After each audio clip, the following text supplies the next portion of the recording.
and thank you for joining me for Ask Gardener Lynn.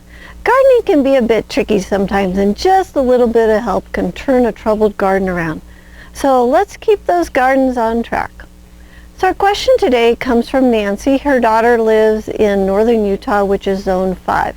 And her question is, my daughter has a high tunnel and her work will take her away for most of the growing season, and she would like to plant a low maintenance drought tolerant cover crop to keep the weeds down. Do you have any recommendations?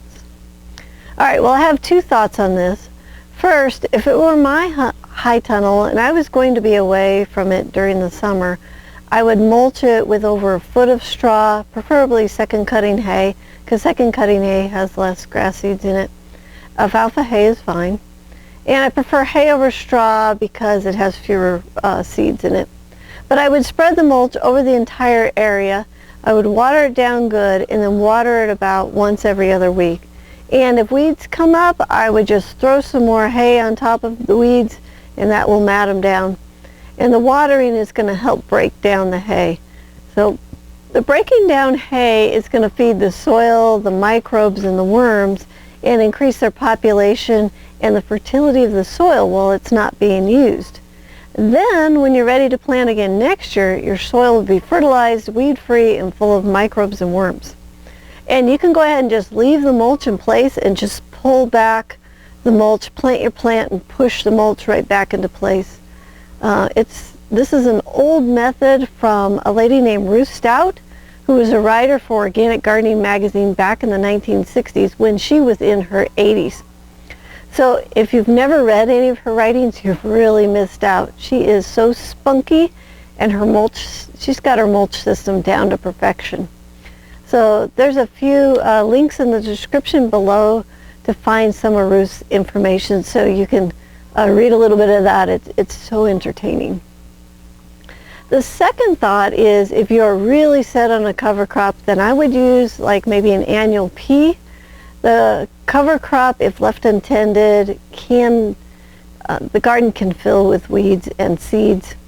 I know this one guy that did a cover crop of oats on his tomato field several years ago, and to this day he is still weeding oats from his field.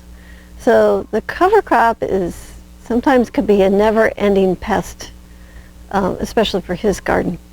And the cover crop will also require regular watering, so that makes it a little trickier. So I hope that helps. Those are my thoughts on cover crops. So if you have a garden question that you would like answered, please click on the link below this video and submit your question. And if you would like to learn more about seedlings and watching us grow a whole season of vegetables week by week for 33 weeks, then sign up for the High Performance Garden Show. In this show, we follow the high-performance garden from seed to putting it to bed at the end of the season. This is the best insider's look at watching everything that we do with the vegetable plants week after week, all season long. We'll even show you a professional trellising system for your garden. So the show, it's free, it's online, and you can watch it anytime. So go ahead and go to our website, thelivingfarm.org/high-performance-garden-show to sign up, or you can find a link below this video to click on. So I want to thank you for watching. Please subscribe to our channel for more high-performance gardening information and submit your gardening questions so you can get the answers that you need. Until next time, may your garden be easy, fun, productive, and always organic.